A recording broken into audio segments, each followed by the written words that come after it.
दिल्ली विधानसभा चुनाव को लेकर जारी सियासी सरगर्मी के बीच नुपुर शर्मा के इलेक्शन लड़ने की चर्चा तेज हो गई। कहा जा रहा है कि बीजेपी नुपुर शर्मा को इस बार चुनाव लड़ाने का दांव खेल सकती है। हालांकि उनकी राह में सबसे बड़ा रोड़ा 3 साल पहले जो उन्होंने बयान दिया था वो दिखाई दे रहा है। बीजेपी के किसी नेता ने भी इस चर्चा की अभी पुष्टि नहीं की है, ना ही बीजेपी की शुक्रवार को केंद्रीय चुनाव समितियों में इस पर कोई चर्चा हुई।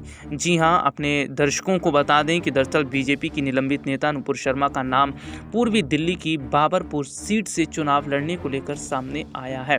सूत्रों के मुताबिक केंद्रीय चुनाव समिति की बैठक में करीब 10-11 विधानसभा सीटों पर उम्मीदवारों के नाम पर अंतिम चर्चा भी बाकी है। आज इन सीटों पर बीजेपी केंद्रीय चुनाव समिति की बैठक में चर्चा होगी।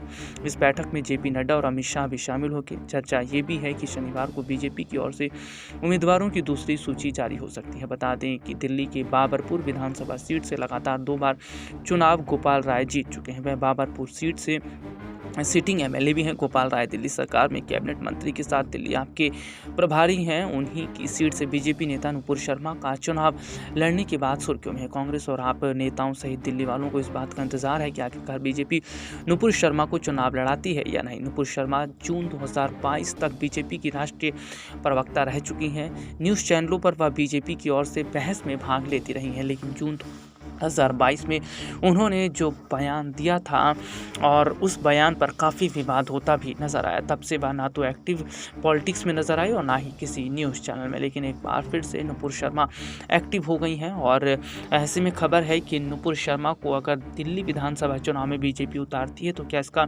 फ़ायदा उन्हें मिलेगा। ऐसे में दिल्ली के लोग इस बात का इंतज़ार में हैं कि बीजेपी उन्हें टिकट देती है या नहीं। अगर टिकट देती है तो किस सीट से वह चुनाव लड़ेंगी। बाबरपुर सीट से अभी सामने नाम आ रहा है, लेकिन अपने दर्शकों को बता दें कि इससे बीजेपी की ही मुश्किलें बढ़ सकती हैं, क्योंकि हाल ही में रमेश बिधूड़ी ने जो बयान दिया था वो बयान अभी तक शांत नहीं हुआ है और दूसरी तरफ अगर नुपुर शर्मा को टिकट मिलता है तो इसका नुकसान बीजेपी को उठाना पड़ सकता है।